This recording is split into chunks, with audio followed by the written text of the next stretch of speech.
25.000 toneladas de soja y 5 o 6.000 toneladas de otros cereales encanutadas, ahí hay un mensaje, ahí hay una picardía, ahí hay una mala praxis de ciudadanía, ahí hay mala leche. Y este análisis que traigo hoy aquí, tan distante y tan en soledad, tiene que ver con una negra historia de la picardía argentina. Pero la picardía argentina nunca ha sido de los pobres, de la gente que hizo la grandeza del país, de la gente que dejó su vida en el surco, sino de los pícaros. 25.000 toneladas de soja y 5 o 6 o quién sabe cuántas más de maíz, trigo y todos los otros cereales encanutados. Es mucho más serio de lo que cualquiera se puede imaginar. Estamos hablando de una picardía de mala leche. Estamos hablando del ingreso dentro de las fronteras del país de una pandilla de delincuentes de gran escala. Porque sí, son productores, son lo que me digan, pero eso es un delito de alta escuela, que lo van a enmarcar en todos los recursos que van a tener a su disposición, porque esos pícaros tienen todo en sus manos. Pero nosotros que somos el pueblo, que somos los que tenemos el pulso de lo que es la realidad, sabemos que eso es una actitud mezquina, perversa, que conlleva un daño muy grande para las estructuras de nuestra nacionalidad. Y claro, lamentablemente no tenemos muchos instrumentos ni muchos agentes que tengan que tengan el suficiente posicionamiento como para hacernos ver qué tan importante es este hecho en la estructura de nuestro país. Por eso que en una forma muy modesta, porque uno no tiene ni las luces, ni las posibilidades, ni las capacidades como para denunciarlo, la dimensión que esto requeriría.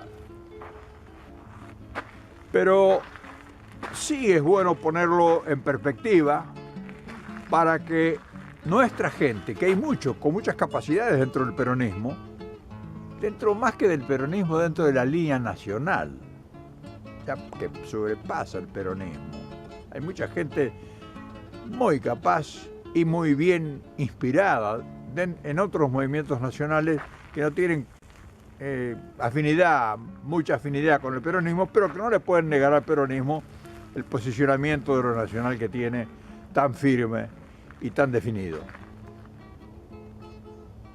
Digo, han de venir en el futuro, tienen que venir, es necesario que vengan gente que pueda profundizar esto que hoy vamos a desarrollar aquí en barbecho, vamos a decir, medio a los ponchazos. Y concretamente, vamos a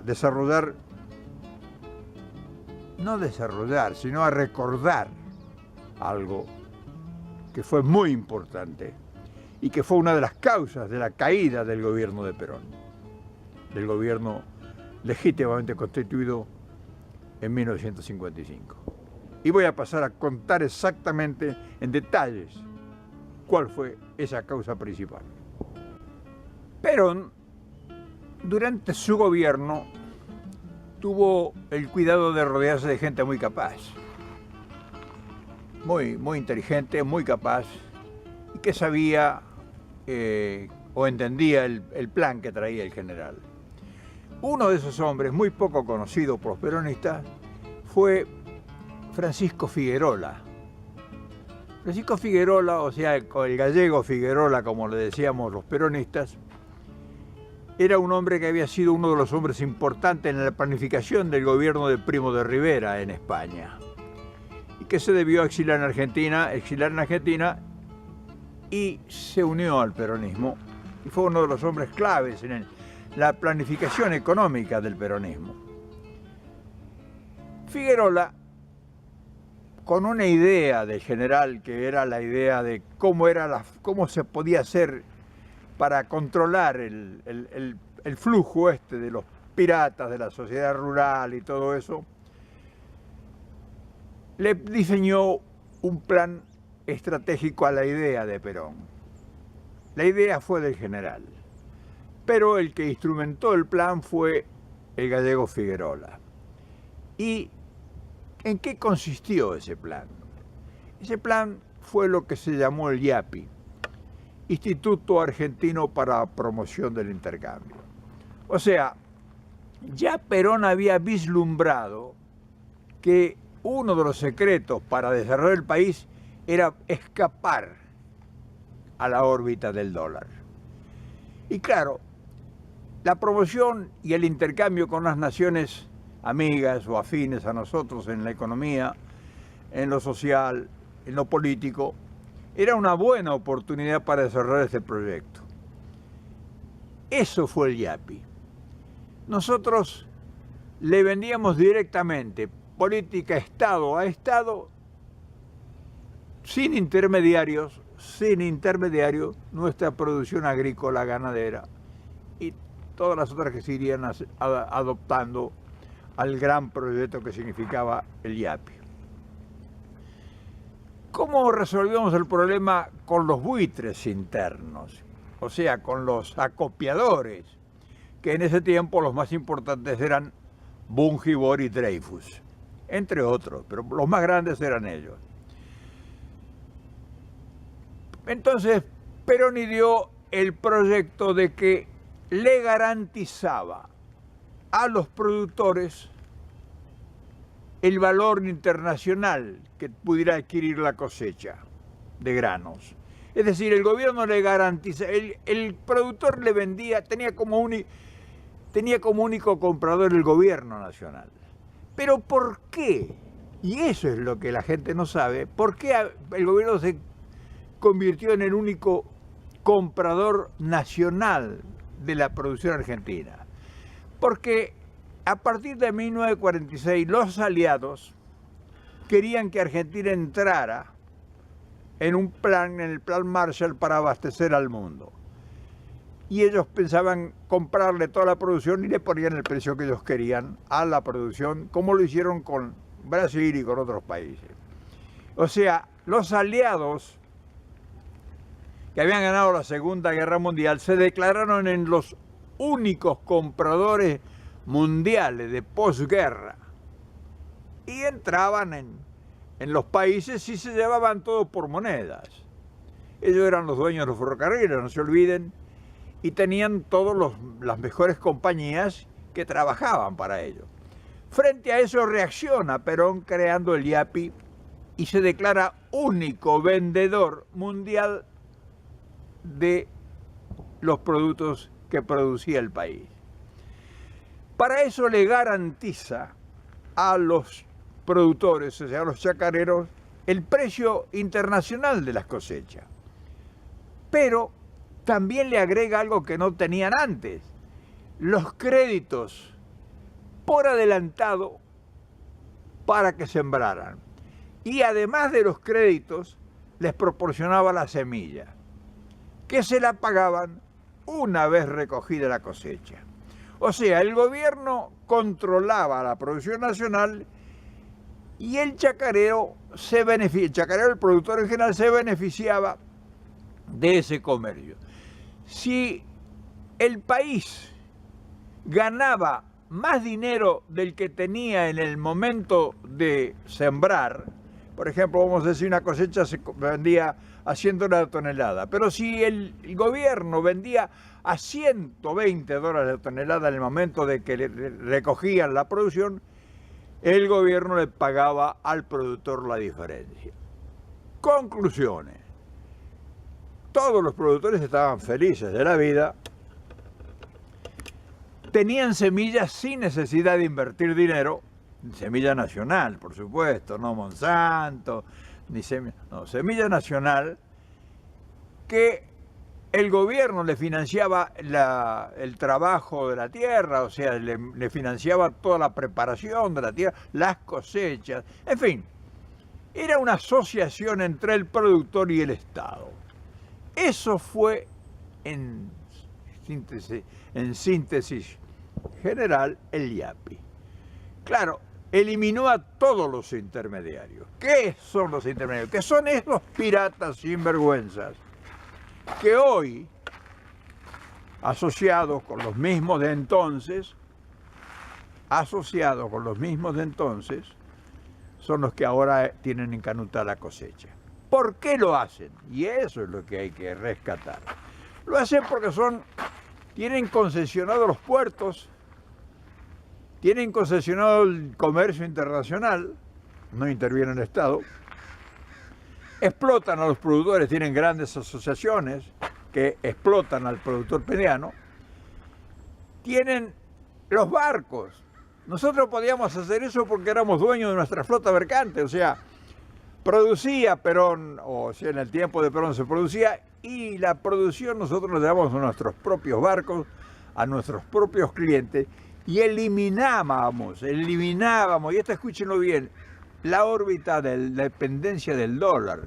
Nosotros hacíamos intercambio, por eso compramos barcos, por eso hicimos puertos, y esa era la idea general que había y que fue abortada porque eso fue precisamente una de las causales de la revolución contra Perón.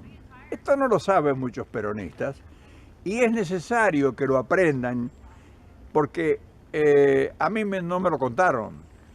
O sea, yo no lo leí en los diarios. Yo lo viví porque yo soy de esa época y además porque Perón en detalles, muchas charlas le escuché hablar de esto y me contó detalles respondiendo a algunas de mis preguntas. Así que bueno, estos 30.000 y pico de millones de toneladas que hay encanutadas en Argentina tienen una historia. O sea, el país neoliberal que era antes de la llegada de Perón se ha vuelto a instalar en la Argentina. Por eso cuando yo hablo, y aquí viene lo importante, de nacionalizar el comercio exterior y crear una flota mercante, no estoy hablando, no estoy improvisando nada. Estoy trayendo a la mesa la realidad que nos ha sido escamoteada y que muchos políticos, incluso de los nuestros, no tienen la menor idea de lo que yo estoy hablando ahora. Por eso a ellos precisamente va dirigido este mensaje. Este mensaje no va dirigido a la oposición, ni al tonto o ingenuo que es enemigo del peronismo porque le da estatus, porque los peronistas son todos unos negros de la villa. Dentro de ese desprecio y de esa descalificación hay una razón mayor que muchos no conocen. Por eso al dirigente peronista, al dirigente o al candidato peronista, le vendría bien saber de qué estamos hablando y tratar de ver si tiene la capacidad y las agallas de volver a reinstalar una de las fundamentaciones más importantes en las cuales el peronismo hizo lo que nadie ha hecho como movimiento político en el mundo, que después de 50 años sigue tan vigente como entonces. Para que lo piensen, para que lo rebatan. Si quieren rebatirlo, estoy con plenitud para recibir todo lo que me digan. Y a los amigos, a los compañeros, para que este mensaje ponga sus barbas en remojo, y si va alguno a ser candidato a presidente en el futuro periodo, sería bueno que lo tenga esto muy bien en cuenta. Nos estamos viendo las caras. No sé si me explico.